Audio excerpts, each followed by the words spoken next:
اعوذ باللہ من الشیطان الرجیم بسم اللہ الرحمن الرحیم اللہم انی اسألک علما نافعا۔ عزیز طلباء، السلام علیکم ورحمۃ اللہ وبرکاتہ۔ امید کرتا ہوں کہ آپ سب بچے خیر و عافیت سے ہوں گے۔ عزیز طلباء، ہم آپ صلی اللہ علیہ وسلم کے اسوہ حسنہ کے متعلق آپ صلی اللہ علیہ وسلم کی سیرت کے متعلق پڑھ رہے تھے۔ آپ صلی اللہ علیہ وسلم کی سیرت میں سے گزشتہ سبق میں ہم نے صبر و استقلال کے متعلق پڑھا کہ آپ صلی اللہ علیہ وسلم نے خود بھی زندگی کے ہر لمحہ، ہر لحظہ، ہر آن آپ صلی اللہ علیہ وسلم نے صبر و استقلال کو اپنے اوپر لازم و مظلوم رکھا اور امت کو بھی صبر کی تلقین اور تاکیدات فرماتے رہے۔ عزیز طلباء، آپ صلی اللہ علیہ وسلم کے اسوہ حسنہ میں جہاں صبر کی تاکیدات تھیں، وہیں پہ آپ صلی اللہ علیہ وسلم کے اسوہ حسنہ میں عفو درگزر بھی تھا۔ معاف کر دینا، معافی کی روش اختیار کرنا،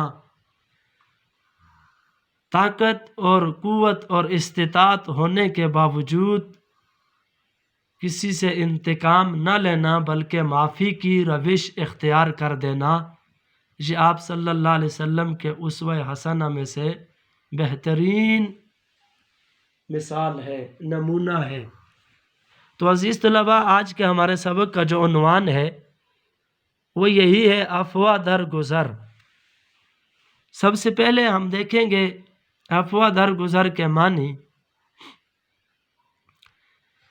اس کا معنی ہے معاف کر دینا، انتقام نہ لینا۔ دین کی اصطلاح میں عفو درگزر سے مراد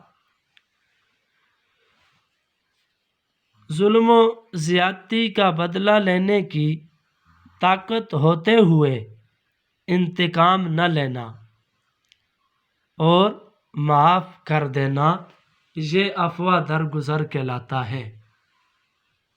عزیز طلباء، قرآن مجید کی روشنی میں عفو درگزر کی اہمیت، اس میں سب سے پہلے اللہ تعالیٰ نے قرآن مجید کے اندر مومنوں کی بہت سی صفات بیان کی ہے۔ مومنوں کی صفات میں سے ایک صفت ہمارے پاس ہے کہ مومنوں کی صفت، مومنوں کی نشانی، مومنین کی علامت، اللہ تعالیٰ کا ارشاد ہے قرآن پاک کے اندر، بسم اللہ الرحمن الرحیم، والکاظمین الغیظ والعافین عن الناس۔ آپ میرے ساتھ اس آیت کریمہ کو پڑھیے گا ایک بار، والکاظمین الغیظ والعافین عن الناس۔ ترجمہ، اللہ تعالیٰ مومن کی صفت بیان کر رہے ہیں، مومنین کی صفت۔ مومنین غصہ پی جانے والے اور لوگوں سے درگزر کرنے والے ہیں۔ والعافین عن الناس، لوگوں کو معاف کر دینے والے ہیں۔ تو عزیز طلباء، مومن کی صفت کیا ہے؟ قرآن پاک کے اندر مومن کی کیا صفت بیان کی گئی ہے؟ مومنین کی صفات میں سے ایک صفت یہ ہے، وہ عفو درگزر کرنے والے اور معاف کر دینے والے ہوتے ہیں۔ اس کے بعد تیسرے نمبر پہ پوائنٹ ہے ہمارے پاس، بخشش کا ذریعہ۔ اللہ تعالیٰ نے قرآن پاک کے اندر جا بجا بخشش کا تذکرہ کیا، معاف کر دینے کا ذکر کیا۔ ایک آیت کریمہ ہے سورۃ النور کی، اس کا مفہوم یہ ہے، ارشاد باری تعالیٰ، جس کا ترجمہ اور مفہوم، اور چاہیے کہ وہ معاف کریں اور درگزر کر دیں۔ کیا تم نہیں چاہتے کہ اللہ تم کو معاف کر دے؟ اللہ تعالیٰ تو معاف کرنے والا اور رحم کرنے والا ہے۔ یعنی معاف کر دینا یہ اللہ تعالیٰ کی صفت ہے، تو کیا تم نہیں چاہتے کہ تم بھی معاف کر دو، معافی والا معاملہ کرو، معاف کر دینے کی روش اختیار کرو؟ اللہ تعالیٰ معاف کر دیتا ہے، وہ رحم کرنے والا ہے، تو تم انسانوں کو بھی ایک دوسرے کے ساتھ عفو درگزر والا معاملہ کرنا چاہیے۔ تیسرا پوائنٹ کیا تھا؟ بخشش کا ذریعہ۔ تو بخشش کا ذریعہ کیا ہے؟ انسان اللہ تعالیٰ کے ہاں بخشش کیسے حاصل کر سکتا ہے؟ معافی کی روش اختیار کر کے۔ اس کے بعد چوتھے نمبر پہ پوائنٹ ہے ہمارے پاس پسندیدہ لوگ۔ کون سے لوگ؟ پسندیدہ لوگ۔ قرآن پاک کے اندر اللہ تعالیٰ کا ارشاد ہے فاعف عنہم واصفح ان اللہ یحب المحسنین۔ ترجمہ: اے نبی صلی اللہ علیہ وسلم، آپ ان کو معاف کر دیں اور درگزر سے کام لیں۔ آپ ان کو معاف کر دیں اور درگزر سے کام لیں، یعنی اللہ تعالیٰ نبی علیہ الصلاۃ والسلام کو فرما رہے ہیں کہ آپ بھی معاف کر دینے والوں میں سے، عفو درگزر کرنے والوں میں سے ہو جائیں۔ بے شک اللہ تعالیٰ ایسے لوگوں سے محبت رکھتا ہے۔ اللہ تعالیٰ کے ہاں پسندیدہ لوگ کون ہیں؟ اللہ تعالیٰ کن لوگوں کو اپنا دوست رکھتا ہے اور کن لوگوں کو اللہ تعالیٰ پسند فرماتا ہے؟ اللہ تعالیٰ ان لوگوں کو پسند فرماتا ہے جو معاف کر دیں اور درگزر سے کام لینے والے ہوں۔ اس کے بعد نیکسٹ ہمارے پاس ہے 5ویں نمبر پہ عفو کا حکم، درگزر کرنے کا حکم۔ تو اللہ تعالیٰ نے قرآن مقدس کے اندر قرآن پاک کے اندر درگزر کرنے کا حکم دیا، جس کا مفہوم یوں ہے، نبی علیہ الصلاۃ والسلام کو کہا گیا کہ معافی کی روش اختیار کیجئے۔ آپ صلی اللہ علیہ وسلم کو حکم دیا درگزر کی عادت بنائیے اور نیکی کا حکم دیجئے، نیکی کا حکم دیجئے۔ تو اللہ تعالیٰ نے قرآن پاک کے اندر کس چیز کا حکم دیا؟ درگزر کرنے کا حکم دیا، معاف کر دینے کا حکم دیا۔ اس حکم کے بعد 6 نمبر پہ ہمارے پاس ہیڈنگ عزت میں اضافہ۔ عزت میں اضافہ۔ انسان کو عزت، عظمت اور بلندی کیسے ملتی ہے؟ تو نبی کریم صلی اللہ علیہ وسلم کا فرمان ہے، آپ صلی اللہ علیہ وسلم فرماتے ہیں اللہ اس شخص کی جو درگزر سے کام لیتا ہے، اللہ تعالیٰ اس کی عزت بڑھا دیتا ہے۔ اللہ تعالیٰ کون سے شخص کی عزت کو بڑھا دیتا ہے؟ جو درگزر کرنے والا ہو، جو معافی کی روش اختیار کرنے والا ہو۔ تو نبی پاک صلی اللہ علیہ وسلم نے فرمایا انسان کی، مومن کی عزت میں اضافہ اس وقت ہوتا ہے جب وہ معاف کرنے والا ہو۔ اس کے بعد ہے اللہ تعالیٰ کے غصے سے بچنے کا ذریعہ۔ اللہ تعالیٰ کے غصے سے بچنے کا ذریعہ۔ آپ صلی اللہ علیہ وسلم نے فرمایا جو شخص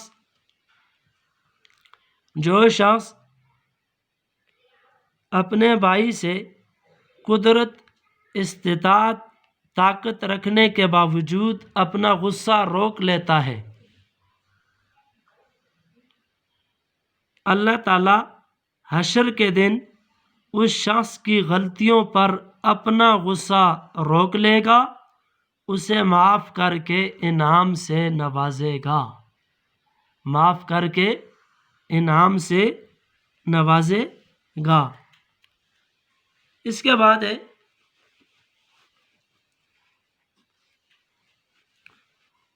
آپ صلی اللہ علیہ وسلم کا دوسرا ارشاد، ایک شخص آیا، آپ صلی اللہ علیہ وسلم سے سوال کیا اور سوال کے اندر پوچھا یا رسول اللہ صلی اللہ علیہ وسلم میں اپنے ملازم کا قصور دن میں کتنی دفعہ معاف کروں؟ سوال کیا کیا؟ میں اپنے ملازم کا قصور دن کے اندر کتنی دفعہ معاف کروں؟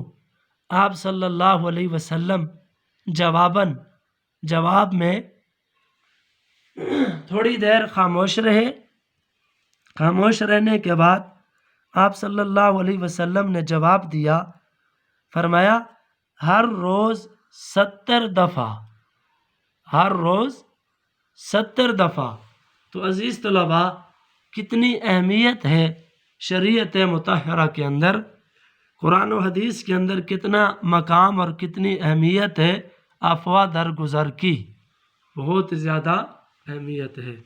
7ویں نمبر پہ ہے ہمارے پاس پوائنٹ عفو درگزر اور اسوہ حسنہ۔ اس کے اندر آپ صلی اللہ علیہ وسلم کی سیرت سے اسوہ حسنہ سے درگزر کی۔ پہلا پوائنٹ، طائف والوں کے لیے دعا، طائف والوں کے لیے دعا۔ آپ صلی اللہ علیہ وسلم تبلیغ اسلام کے لیے طائف تشریف لے گئے، اسلام کی اشاعت کے لیے کہاں پہ گئے؟ طائف گئے۔ طائف کے اندر جب پہنچے تو سرداران طائف نے اوباش لڑکوں کو آپ صلی اللہ علیہ وسلم کے پیچھے لگا دیا۔ انہوں نے کیا کیا؟ انہوں نے پتھر مار کر آپ صلی اللہ علیہ وسلم کو شدید زخمی کر دیا۔ کون سے مقام میں؟ طائف کے اندر۔ اتنے پتھر مارے حتیٰ کہ آپ صلی اللہ علیہ وسلم بے ہوش ہو گئے۔ تو حضرت زید رضی اللہ تعالیٰ عنہ نے آپ صلی اللہ علیہ وسلم کو اٹھا کر ایک باغ کے اندر پناہ دی۔ جب آپ صلی اللہ علیہ وسلم کو ہوش آیا تو حضرت جبرائیل علیہ السلام آئے۔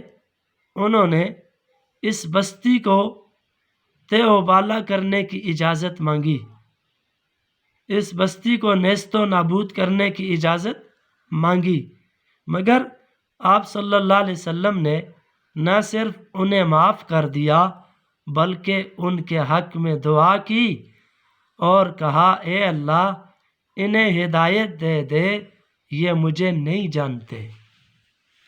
طائف والوں کے لیے دعا۔ تو عزیز طلباء، آپ صلی اللہ علیہ وسلم تبلیغ اسلام کے لیے کون سی بستی میں گئے؟ طائف کی بستی میں۔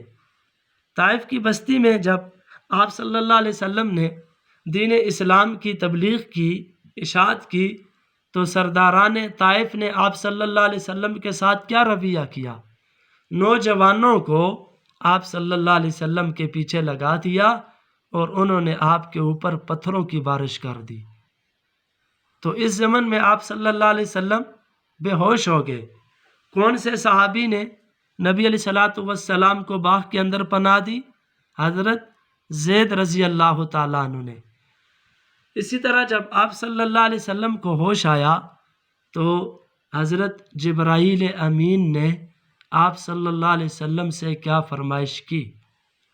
حضرت جبرائیل امین نے آپ صلی اللہ علیہ وسلم سے کہا کہ اگر آپ حکم دیں تو میں ان طائف والوں کو نیست و نابود کر دوں۔ تو آپ صلی اللہ علیہ وسلم کا جواب کیا تھا؟ آپ صلی اللہ علیہ وسلم نے نہ صرف انہیں معاف کر دیا بلکہ ان کے حق میں، طائف والوں کے حق میں دعا بھی کی اور کہا اے اللہ انہیں ہدایت دے دے، یہ مجھے نہیں جانتے۔ تو عزیز طلباء، 8واں پوائنٹ کیا ہے ہمارا؟ طائف والوں کے لیے دعا۔ 9ویں نمبر پہ آئے فتح مکہ کا موقع۔ فتح مکہ کا موقع۔ اہل مکہ نے آپ صلی اللہ علیہ وسلم پر اور آپ کے صحابہ پر بے پناہ ظلم کیے، بے پناہ ظلم ڈھائے۔ جس کے نتیجے میں آپ صلی اللہ علیہ وسلم کو مدینہ ہجرت کرنا پڑی۔ بے پناہ ظلم کی وجہ سے مدینہ کی طرف ہجرت کرنی پڑی۔ پھر انہیں سکون نہیں آیا اور آپ پر انہوں نے جنگیں مسلط کر دیں۔ فتح مکہ کے دن جب مکہ فتح ہوا تو فتح مکہ کے دن وہ سب مجرموں کی طرح آپ کے سامنے تھے۔ وہ سب مجرموں کی طرح آپ کے سامنے تھے۔ آپ صلی اللہ علیہ وسلم نے ان کی طرف توجہ کی اور فرمایا، اے گروہ قریش، اے قریش والو، تم جانتے ہو کہ میں تمہارے ساتھ کیا برتاؤ کرنے والا ہوں؟ انہوں نے کیا جواب دیا؟ جواب دیا، آپ نیکی کا برتاؤ کریں گے کیونکہ آپ مہربان ہیں۔ آپ صلی اللہ علیہ وسلم نے قرآن پاک کی ایک آیت پڑھی جس کا مفہوم یوں ہے، آج تم پر کوئی مواخذہ نہیں، اللہ تعالیٰ تمہاری مغفرت فرمائے، وہ سب سے زیادہ رحم کرنے والا ہے۔ تو عزیز طلباء، فتح مکہ کے موقع پر اہل مکہ نے آپ صلی اللہ علیہ وسلم پر بہت زیادہ بے پناہ ظلم ڈھائے، جس کے نتیجے میں آپ صلی اللہ علیہ وسلم کو مدینہ ہجرت کرنی پڑی۔ جب مکہ فتح ہوا، سارے مجرم آپ کے سامنے آئے تو آپ صلی اللہ علیہ وسلم نے ان کے ساتھ کیسا برتاؤ کیا؟ آپ صلی اللہ علیہ وسلم نے نیکی کا برتاؤ کیا اور کہا، آج تم پر کوئی مواخذہ نہیں، اللہ تعالیٰ تمہاری مغفرت فرمائے۔ یہ تھا آج کا ہمارا سبق، جس کا عنوان تھا افواہ در گزر۔ دوبارہ سے آتے ہیں۔ ہم نے نمبر 1 ہم نے پڑھا افواہ در گزر کا مفہوم، افواہ در گزر دین کی اصطلاح میں۔ نمبر 2 مومنوں کی صفت۔ نمبر 3 بخشش کا ذریعہ۔ نمبر 4 پسندیدہ لوگ۔ نمبر 5 افواہ در گزر کے ضمن میں افواہ کا حکم، معافی کا حکم قرآن پاک کی روح سے۔ چھٹے نمبر پہ چھٹی ہیڈنگ عزت میں اضافہ۔ 7ویں نمبر پہ افواہ در گزر اور اسوہ حسنہ، افواہ در گزر اور آپ صلی اللہ علیہ وسلم کی سیرت۔ اس میں نمبر 1 طائف والوں کے لیے دعا۔ 9ویں نمبر پہ فتح مکہ کا موقع۔ اب آتے ہیں لاسٹ میں افواہ در گزر کے ثمرات، افواہ در گزر کے فوائد، حاصل کلام، سبق کا خلاصہ۔ افواہ در گزر کے ثمرات میں نمبر 1 ہے امن و سکون۔ عزیز طلباء، افواہ در گزر کرنے سے انسانی معاشرے میں امن و سکون برقرار رہتا ہے۔ پہلا فائدہ کیا ہے؟ افواہ در گزر کرنے سے انسانی معاشرے کے اندر امن و سکون برقرار رہتا ہے۔ دوسرا فائدہ عزت میں اضافہ۔ جو شخص افواہ در گزر سے کام لیتا ہے، دوسروں میں اس کی عزت بڑھتی ہے۔ رسول کریم کا ارشاد ہے، اللہ تعالیٰ افواہ در گزر کرنے والے کی عزت میں اضافہ فرماتا ہے۔ تیسرا فائدہ باہمی محبت۔ معاف کرنے سے باہمی محبت بڑھتی ہے۔ اس کے ضمن میں بھی نبی کریم صلی اللہ علیہ وسلم کا ارشاد ہے، ایک دوسرے کو معاف کر دیا کرو، تمہارے باہمی کینے دور ہو جائیں گے۔ تمہارے اندر جو باہمی عداوت، بغض و عداوت ہے وہ دور ہو جائیں گے۔ معاف کر دینے سے تمہارے اندر باہمی محبت بڑھتی چلی جائے گی۔ عزیز طلباء، یہ تھا آج کا ہمارا سبق، جس کا عنوان تھا افواہ در گزر۔ اب آتے ہیں ہوم ورک کی طرف۔ آپ نے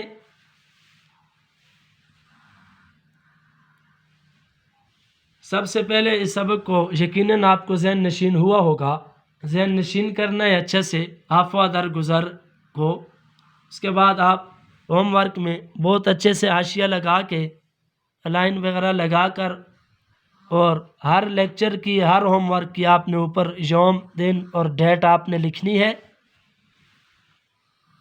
اس کے بعد آپ پراپر نیٹ کر کے ہیڈنگ کی صورت میں یہ جس طرح میں نے لکھا ہوا ہے یہ میرا کام آپ کے سامنے آپ کو نظر آ رہا ہے. اس سے بھی بڑھ کر خوبصورت ہونا چاہیے آپ کا کام ہوم ورک. ہیڈنگ وغیرہ دے کر لائٹ کر کے ہیڈنگ کو بہت اچھے سے آپ نے لکھنا ہے. لکھنے کے بعد آپ اسکول کے اندر کالج کے اندر آپ اسے سبمٹ کروائیں گے. عزیز طلباء یاد رکھیں اسی کی بیس کے اوپر آپ کا رزلٹ بنے گا. جو بچہ ہوم ورک نہیں کرے گا نمبر کم آئیں گے بلکہ نمبر بالکل اس کو نہیں ملیں گے. تو اسی کی بیس پہ آپ کا رزلٹ بننا ہے. بہت اچھے سے خوبصورت کر کے آپ نے پراپر طریقے سے آپ نے ہوم ورک کرنا ہے اور اسکول کے اندر سبمٹ کروانا ہے. نیٹ اینڈ کلین بالکل صاف خوبصورت کر کے آپ نے لکھنا ہے. اور ہر لیکچر کو الگ سے ہر لیکچر کے لیے الگ سے آپ کی پراپر شیٹ بنی ہوئی ہو. اللہ ہم سب کا حامی و ناصر ہو. والسلام. جزاک اللہ احسن الجزا.